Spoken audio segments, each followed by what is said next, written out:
పెద్దపల్లి జిల్లా ముత్తారం మండలంలోని దర్యాపూర్ గ్రామ శివారులో ఉన్నటువంటి వ్యవసాయ భూముల్లో రానున్న ఇండస్ట్రియల్ పార్క్ వల్ల స్థానిక రైతులు తాము సాగు చేస్తున్నటువంటి భూములు కోల్పోతున్నామని ఆవేదన వ్యక్తం చేస్తోన్న నేపథ్యంలో ఈ రోజు దర్యాపూర్ గ్రామంలో సర్పంచ్ రాపెల్లి రాజయ్య అధ్యక్షతన గ్రామ సభ నిర్వహించడం జరిగింది.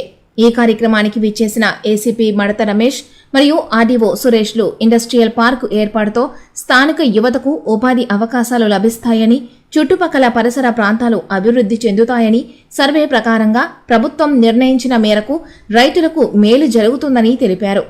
ఏసీపీ మడత రమేష్ రైతుల పట్ల వారి బాధలను కష్టాలను అర్థం చేసుకుని తాను ఒక రైతు బిడ్డగా అనుభవంతో కూడుకున్నటువంటి ఆలోచనతో ఉన్నానని, ఏదేమైనా ఆవేశాలకు పోకుండా అపోహలు నమ్మకుండా సమస్యను అధికారుల దృష్టికి తీసుకువెళ్తూ సామరస్యకరంగా సమస్యలను పరిష్కరించుకోవాలని సూచించారు. ఈ కార్యక్రమంలో మంతని సిఐ బుద్దేస్వామి, స్థానిక తహసీల్దార్ మధుసూదన్ రెడ్డి, ముత్తారం ఎస్ఐ రవికుమార్, రామగిరి ఎస్ఐ శ్రీనివాస్, మాజీ ప్రజాప్రతినిధులు ముత్తయ్య, అత్తె చంద్రమౌళి, గుజ్జుల రాజిరెడ్డి, నూనె కుమార్ తదితరులు మరియు రైతులు పాల్గొన్నారు. వీళ్ళతో మాట్లాడడం జరిగింది సార్. ఇట్లా ఉంది, ఇంత ఉన్నది, ఇన్ని ఎకరాలు ఉందని కూడా చెప్పినాం సార్. చెప్తే వీళ్ళ అభిప్రాయం కూడా చెప్పారు సార్. మాకేమన్నా దీనిలో ఏదన్నా చూస్తే మేము దీనికి ఇవ్వడానికి స్వచ్ఛందంగా ముందుకు వస్తామని అన్నారు సార్. దాని అభిప్రాయం నేను చెప్పినా అదే తర్వాత చూస్తాను. ఇప్పుడైతే 8 ఎకరాలు తీసుకుంటామని చెప్పాను సార్. స్వచ్ఛందంగా మేమే ముందుకు వస్తాము. మీ గ్రామాలకు 200 మందికి ఉపాధి కూడా ఏర్పడుతుందని కూడా చెప్తే సరే మేము స్వచ్ఛంగా ఇస్తాం సార్, మాకేమైనా పరిహారం మీరు ఇప్పించాలంటే తమ దృష్టి కూడా నేను తీసుకొచ్చాను సార్. ఉదాహరణ చెప్తున్నాను. అంటే మన ఏరియాలో ఒక చిన్న ఏరియా అయితే దాని మీద ఆధారపడి బతికే రకరకాలైనటువంటి వచ్చేస్తాయి. అదేవిధంగా ఇప్పుడు నేను చెప్పిన దాని ప్రకారం మనకు ఇక ఒక ఇండస్ట్రీ వస్తుంది అంటే దాని ద్వారా కొంతమందికి ఇనిషియల్గా కొంత నష్టం కలిగే కార్యక్రమం ఉన్నప్పటికీ కూడా దానికి కంపల్సరీ చేస్తానికి గవర్నమెంట్ కూడా రెడీగా ఉంది. దాంతోపాటు ఇక్కడ మన స్థానిక యువతకు కూడా చాలా ఉపాధి కలుగుతుంది. అది ఇమ్మీడియట్ గా అంటే ఇమ్మీడియట్ గా కలగకపోవచ్చు. అది వచ్చి మనం ఇల్లు కట్టుకోవాలంటే ఇల్లు కట్టుకునే మనం పునాది పోయగానే వర్షం పడితే అన్ని మనం అనవసరంగా తీసేసుకున్నాం. ఒక పూట పడుతుంది, 2 పూటలు పడుతుంది, 2 పడుతుంది, 2 పడుతుంది. ఒక్కోసారి ఇల్లు కట్టాలంటే ఏడాదిగా పడుతుంది. మీరు ఏడాది కట్టిన తర్వాత 3 రోజులు అనేసి ఇళ్ళలో పోవడానికి మళ్ళీ 15 రోజులు లేట్ అవుతుంది. ఈరోజు వర్షం పడుతుంది, రకరకాల ఉంటూ అదేవిధంగా ఒక ఇండస్ట్రీ ఏరియా వచ్చేటప్పుడు రకరకాలైన ఇబ్బందులు ఉంటాయి.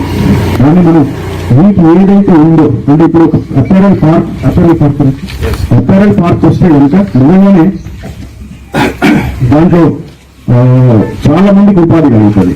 ఈ గ్రామస్తులకు, చుట్టుపక్కల వాళ్ళకు ఇప్పుడు చాలా మంది సెల్ఫ్ హెల్ప్ గ్రూప్స్ లోపల అక్యుపేషన్లు చేస్తున్నారు. దాని ద్వారా రకరకాలైనటువంటి అంటే ఏ ఇండస్ట్రీ వచ్చినప్పటికీ కూడా దాని ద్వారా చాలా నేను చెప్పినట్టు ఒక ఇండస్ట్రీ వస్తే వచ్చేటప్పుడు పోయేటప్పుడు వచ్చిన షాప్ పెట్టుకోవచ్చు, షాప్ పెట్టుకుంటే కూరగాయలు కావచ్చు, పొలాలు కావచ్చు, రకరకాల అంటే ఏదైనా ఏదో ఒక రకమైన ఉపాధి కలుగుతుంది.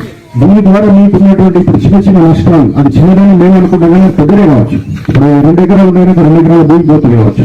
అది మన కుటుంబ కారణంగా ఆధారపడి ఉంటుంది. అట్లాంటి వాళ్ళకి ఏ రకమైన పరిష్కారం చూపించాలి. ఇది మెయిన్. కొన్నిసార్లు తప్పకుండా చెప్తాను, గట్టిగా చెప్తున్నాను. ఎందుకంటే నేను ఒక రైతు బిడ్డను కాబట్టి నాకు కూడా దాని మీద ఆధారపడితే జీవనోపాధి ఎట్లుంటుందో తెలిసిన బట్టి దానికి గవర్నమెంట్ రెడీగా ఉంది. గవర్నమెంట్ వాళ్ళు ఆర్డీఓ గారు దానికి సామరస్య పరిష్కారం ఎట్లా నెగోషియేషన్ ఎట్లా చేయాలని చేస్తున్నారు కాబట్టి మీకున్న అయితే దీంట్లో వేరే ఏ రకమైనటువంటి అపోహలు అదేవిధంగా మీరు గతంలో ఇట్లా జరిగింది ఇట్లా బయట వాళ్ళు ఎవరు చెప్పినా దయచేసి నమ్మదు. ఎవరు చెప్తే నమ్మాలంటే ఆర్డీఓ గారు. ఒకవేళ ఆర్డీఓ గారు చెప్పిన మీకు నమ్మకం లేదు అనుకున్నాం, ఏదైతే మీకు నష్టం ఉందో ఒకవేళ తహసీల్దార్ గారి మీద మాత్రం నమ్మకం లేదు, ఆర్డీఓ గారి మీద మాట నమ్మకం లేదు, కలెక్టర్ గారు నుంచి అయితే లేదు, వారు కూడా కాదనుకో కానీ మంత్రి గారు గవర్నమెంట్ మంత్రి గారి దగ్గరికి మీకు ఎవరంటే తీసుకెళ్ళి ఒప్పించి చేపించే బాధ్యత వాళ్ళు తీసుకుంటారు. వాళ్ళతో పాటు మేము కూడా దాంట్లో భాగస్వామ్యం అంటే అభ్యంతరాలు అంటే ఎందుకంటే సార్ చెప్తున్నాడు దాంట్లో ఇప్పుడు ప్రస్తుతం ఒక 80 ఎకరాలు మాత్రమే తీసుకుంటా ఉంటున్నాడు. 80 ఎకరాలు తీసుకునే క్రమం లోపల ఎవరికి పోతుంది, ఎంత పోతుంది, దానికి గవర్నమెంట్ తరఫున మీకు ఏం సహాయం వస్తుంది. ఊరికే ఏదో మీరు గవర్నమెంట్ ల్యాండ్ లో ఉన్నారు కాబట్టి తీసుకుంటున్నామని కాకుండా దానికి సరైన పరిష్కారం ఆలోచించి తీసుకుంటారు. కాబట్టి నేను పోలీస్ తరఫున మీకు రిక్వెస్ట్ ఏంటంటే ఎవరో చెప్పింది విని నమ్మకుండా మీరు పూర్తి స్థాయిలో ఆలోచించి వాళ్ళ నుంచి క్లారిటీ తీసుకోండి. వాళ్ళ నుంచి 10 మందిలో ఫామ్ కావాలి. ఇప్పుడు మీరు అన్నారనుకోండి అలా ఒకటి మాట్లాడకుండా ఎవరు ఒక్కొక్కరు ఆర్డీఓ గారికి చెప్పి దాని ద్వారా వచ్చేటువంటి సమస్యలు ఉంటాయి, దానికి పరిష్కారం అండి. ఇది చేసుకుంటే బాగుంటుందని నా ఉద్దేశం. దీంట్లో ఏమైనా నేను చెప్తున్నాగా అభ్యంతరం ఉంటే తప్పకుండా మీరు ఆర్డర్ కానీ నాకు కానీ చెప్తే దాన్ని మళ్ళీ నెక్స్ట్ పరిష్కారం ఎట్లుంటుందని ఆలోచిద్దాం. Thank you very much. 8 ఎకరాలు అన్నారు. మళ్ళీ ఆర్డీఓ మన కలెక్టర్ గారి దగ్గర పోతే 25 ఎకరాలు నిత్య భూమి మీరు ఉంచుకోరు అన్నాడు. దయచేసి మీరు ఎన్నోది ఎంఆర్ఓ గారి దగ్గర అడిగితే నా దగ్గరే ఉన్నదా కలెక్టర్ దగ్గర పోమన్నాడు. అక్కడికి పోయినాం. మళ్ళా పోయినాక ఏమన్నాడు 130 ఎకరం అన్నాడు. మళ్ళా తర్వాత ఏమన్నాడు 230 ఎకరం మా భూమి మేము తీసుకుంటాం అన్నాడు. దయచేసి మీ ఇల్లాడి కానుంచి అమ్ముకొని పెళ్ళాల మీద పుత్తలు అమ్ముకొని కట్టుకున్నాం సార్ ఆ భూములు ఉంటాయని. మాకు మీరు మంచి ముచ్చట చెప్పారు, మేము సప్పట్లు కొట్టినాం. దయచేసి మాకేం చెప్తారో ఆర్డీఓ గారు చెప్పని మీరు చెప్పారు పద్ధతిగా ఆ భూములు తీసుకోరు. గవర్నమెంట్ భూమి గవర్నమెంట్ తీసుకోవచ్చు, మేము ఒప్పుకుంటాం. కానీ మాకు ఉపాధి ఏంటిది దాని కావాలి. మాకు ఇంకో కాడ 25 లక్షలు 23 లక్షలు కట్టించు రాజు విధానం చేయరు, మేము సంతోషాన్ని ఇచ్చేస్తాం. మమ్మల్ని ఇబ్బంది పెట్టకూడదు సార్, మేము దచ్చిపోతాను. చెప్తాను. ఏదైతే ఇప్పుడు దర్యాప్తులో మనం ఏదో 144, 145 సర్వే నెంబర్లో మనం అనుకుంటున్నాము. సో ఇక్కడ రాబోయే పరిశ్రమ వల్ల స్థానికంగా యువతకు ఉపాధి, మనం ఇక్కడ ఉన్న మహిళలకు కూడా ఉపాధి జరిగేసి ఈ ప్రాంతం అనేది అభివృద్ధి అయ్యే అవకాశం ఉంది. మనం ఈ ప్రాంత అభివృద్ధి కోసమే మన స్థానిక యువతకు మహిళలకు ఉపాధి కల్పించే పరిశ్రమను గౌరవ మినిస్టర్ గారు మన ప్రాంతానికి తెస్తున్నారు. వారు ఇండస్ట్రీస్ మినిస్టర్ గా ఈ ప్రాంతాన్ని తెచ్చేసి స్థానికంగా యువతకు మహిళలకు ఉపాధి కల్పించాలనే ఉద్దేశంగా ఈ విధంగా తీసుకున్నారు. దానికి మనందరం సహకరించేసి ఈ 2 నెంబర్లు ఏదైతే ఇంతకు చెప్పినట్టు 144 సర్వే నెంబర్ 145 మొత్తం విస్తీర్ణం 253 ఎకరాలు. ఏదైతే రెవెన్యూ రికార్డు ప్రకారంగా 100 ఎకరాల వరకు ఏదైతే రికార్డులు ఉన్నవి. సో కానీ ఏదైతే ఉన్నదో ఈ నెంబర్ కాకుండా మొత్తం విస్తీర్ణం ఒక్కొక్కరు 20 ఎకరాల వరకు, దాని రికార్డులో 2 ఎకరాలు 3 ఎకరాలు ఉంటే 20 ఎకరాల వరకు ఏదైతే దాని ప్రభుత్వ భూమిని మనం అనుకున్న ప్రభుత్వ భూమిని చేసుకొని ఆ విధంగా సాగు చేసుకుంటున్నాం. ఏదైతే క్లియర్ ప్రభుత్వ భూమి ఇప్పుడు మీరు చెప్పిన ప్రకారం 253 ఎకరాలకు 100 ఎకరాలు రికార్డు ప్రకారం ఉంటే ఇంకా 150 ఎకరాలు, కానీ దాంట్లో 150 కాదు, దాని సగం 80 ఏకర్స్ 80 ఎకరాల భూమిని మేము ప్రభుత్వ భూమిని ఒక దగ్గర కావాలని అడుగుతాం. క్లియర్ గా చెప్పదలుచుకున్నాం. సో ఏదైతే అందరికీ తెలుసు ప్రజాప్రతినిధులు మాజీలు ఉన్నారు. ఒక అసైన్మెంట్ జరగాలంటే ఒక అసైన్మెంట్ రివ్యూ కమిటీ ఉంటుంది. అప్పుడు మీ అందరికీ తెలుసు, గతంలో చేసి ఉంటారు. సో ఏం చేస్తారంటే assignment review committee division level ఉంటుంది, నియోజకవర్గ స్థాయిలో ఉంటుంది. నియోజకవర్గ స్థాయిలో అసైన్మెంట్ కమిటీకి చైర్మన్ వచ్చేసి సంబంధిత ఎమ్మెల్యే, కన్వీనర్ వచ్చేసి ఆర్టీఓ, మిగతా సభ్యులు ఉంటారు, తహసీల్దార్ ఉంటారు, ఎంపీ ఉంటారు.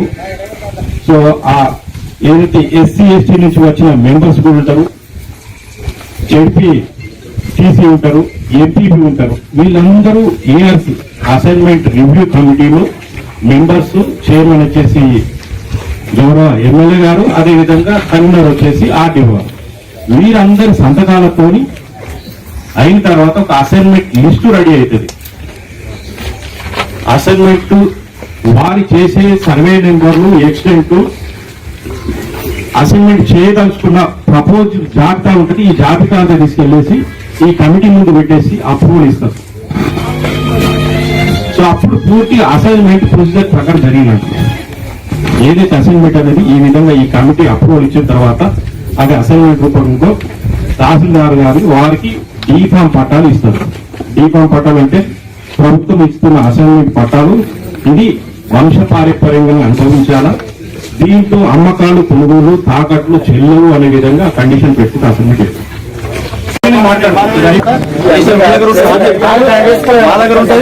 అప్పుడు చంద్రలింగం ఎంఆర్ఓ గారు ఉన్నారు, ఎంఆర్ఓ సంతకం పెట్టిన సార్ ఇప్పుడు లేరు, లేరు.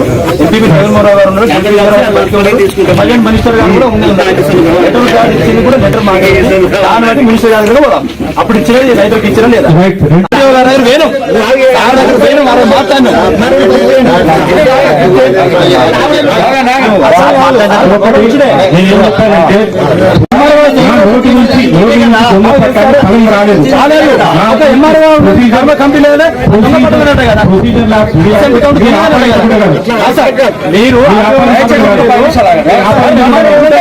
సంబంధించిన కమిటీ పేరు లేదంటే జడ్పీటీసీ ఉండదు, ఎస్పీ ఉండదు, ఎమ్మెల్యే గారు చదువుకుంటుంది, ఆర్డీ గారు చదువుకుంటుంది, ఓన్లీ ఎంఆర్ వాళ్ళు చదువుకుంటే అది అసెంబ్లీ కార్డు దొంగలు అన్నట్టు.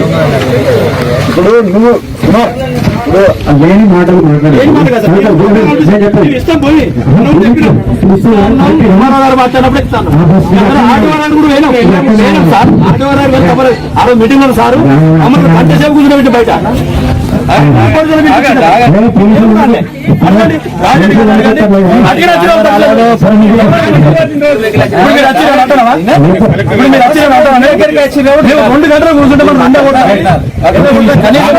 లాస్ట్ మీటింగ్ ఏం జరిగింది, ఈ ప్రొసీజర్ ల్యాబ్స్ ప్రకారం జరిగిందో, ఇర్రెగ్యులర్ పట్టా జరిగినాయో ఆ కలెక్టర్ గారి ఛాంబర్ లో మీటింగ్ లో కూడా ఫైనల్ గా సార్ ఏం చెప్పారంటే ఈ విధంగా మనకు ప్రభుత్వ భూమి తీసేసుకుందాం, ఈ ఇర్రెగ్యులర్ ఉందో దాన్ని కూడా రెగ్యులరైజ్ చేయడానికి లాస్ట్ మాటగా ఫైనల్ గా సార్ కూడా సార్ నోటి నుంచే ఈ పట్టాస్ కూడా రెగ్యులరైజ్ చేద్దాం, ఏదైతే ఉన్నాయి మీరు అంటున్నారు కదా, కొన్ని పదాలు అంటున్నారు కదా, అన్నిటిని కూడా రెగ్యులరైజ్ చేయడానికి కూడా సార్ కూడా రక్షించారు, ఒప్పుకోవడం.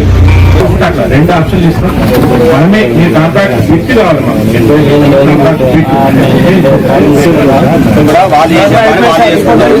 మనం పైనుంచి ఆర్డర్ అని చెప్పేసి సర్వే చేసి ఆల్రెడీ ఎంజాయ్మెంట్ కాలేదు. సర్వే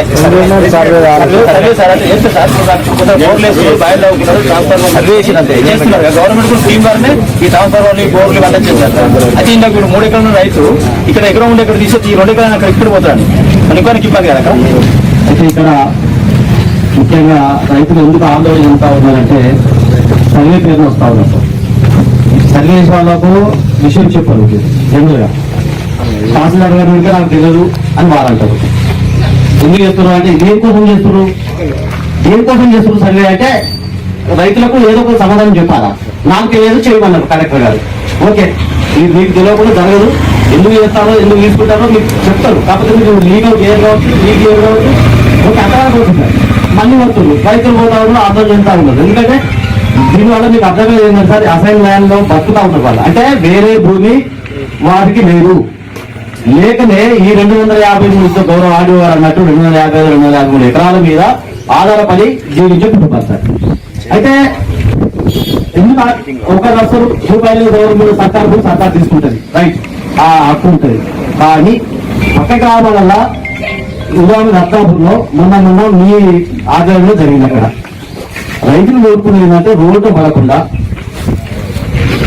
అక్కడైతే ఎట్లయితే చేసిరో సహకార అభివృద్ధికి సహకరించండి సార్. ఏ ప్రభుత్వం ఉన్నా ఎవరున్నారు సహకరించాల్సిందే, అది తప్పదు.